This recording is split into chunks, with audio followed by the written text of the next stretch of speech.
안녕하세요. 지난 시간에는 추세선 및 채널선 기본편에 대해서 배워봤는데요. 오늘은 한 단계 레벨업해서 응용 내용 및 인디케이터를 조합한 방법까지 보도록 하겠습니다. 먼저 역추세선입니다. 보통 우리는 한 줄의 추세선만 긋고 끝나는데 실제로 매매를 할 때는 그 안에 작은 파동들의 흐름도 눈여겨봐야 합니다. 이런 작은 파동들의 흐름에서 역추세선을 그을 수 있습니다. 이를 통해 최적의 매매 타이밍을 잡아낼 수가 있죠. 예시 차트를 보겠습니다. 큰 추세는 상승을 보이고 있습니다. 상승 이후 가격 조정을 주는데 이 고점들을 연결하여 역추세선을 그을 수가 있죠. 다만 큰 추세는 상승 추세이기 때문에 역추세선을 돌파하는 이 위치가 매수 타점입니다. 추세선을 그릴 때는 약간의 융통성이 필요한데요. 가격의 움직임이 추세선을 뚫고 나오거나 추세 힘이 강할 경우 새로운 추세에 맞게 선을 그려주시면 됩니다. 추세의 힘이 약해져서 빨간색 추세선을 돌파했을 때 파란색 추세선을 새롭게 그립니다. 주의해야 할 점은 1분, 5분 등 짧은 차트 주기에서는 추세가 쉽게 바뀌기 때문에 최소 1시간 이상 차트에서 그려주셔야 합니다.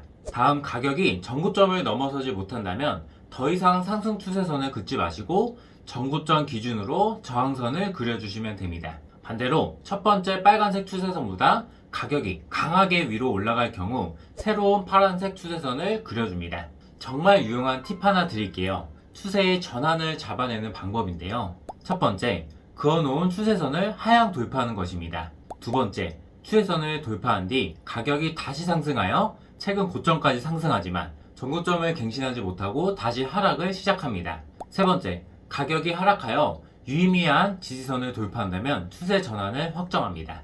포지션 진입의 경우 세 가지를 고려할 수 있는데요. 첫 번째, 추세선이 돌파하는 H점에서 매도 포지션의 진입입니다. 장점으로는 급격한 조정 시에 빠르게 수익을 낼 수 있지만 좋지 않은 진입단과 긴 손절선은 주의를 하셔야 합니다. 두 번째, 전고점인 B 지점까지 가격이 반등하면 이번 원칙이 만족되는 걸 확인하면서 매도 포지션을 진입할 수 있습니다. 이는 유리한 진입단과 타이트한 손절선으로 기대 손익비를 높일 수 있는 장점이 있죠. 다만 첫 번째 사항과 같이 조정 없이 하락하는 경우 수익의 기회를 놓칠 수가 있습니다. 세 번째, 유의미한 지지선인 C 지점을 돌파하면 매도 포지션을 잡는 것입니다. 이는 높은 확률로 수익을 가져갈 수 있지만 긴 손절선으로 수익비가 좋지 않다는 단점도 있습니다. 채널 중간선을 활용한 실전 매매 방법에 대해서도 말씀을 드리겠습니다.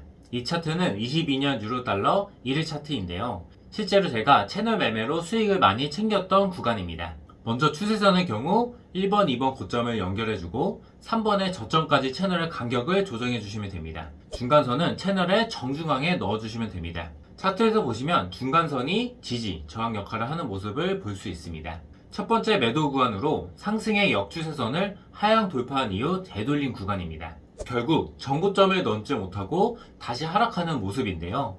몇 번이나 채널 상단선을 뚫으려는 시도는 있었으나 결국 꼬리를 만들며 하락을 했습니다. 이때 매도는 1차는 중간선, 2차는 채널 하단선으로 설정을 해주시면 됩니다. 이번 하락의 경우 중간선에서 1차 청산 후에 다시 상승을 했는데요. 이런 경우 진입 자리를 손절선으로 바꾼다면 리스크 없이 포지션을 계속 이어갈 수 있습니다. 이후 구간에서도 마찬가지로 채널선에서 계속 반응이 나오는데요.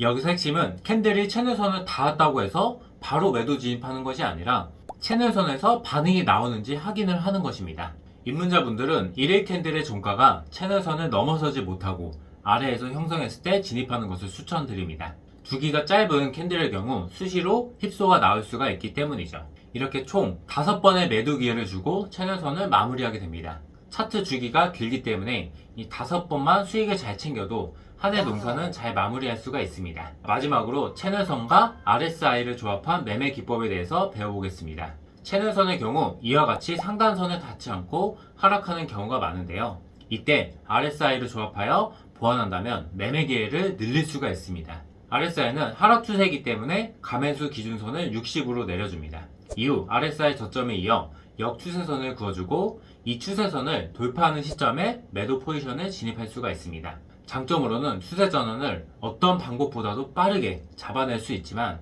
간혹 거짓 신호가 나올 수 있으므로 주의를 하셔야 합니다. 오늘은 실전에서도 바로 활용할 수 있는 기법들에 대해서 배워봤는데요. 제가 꾸준하게 수익을 내고 있는 방법들이니 꼭 연습을 해보시길 바라겠습니다. 감사합니다.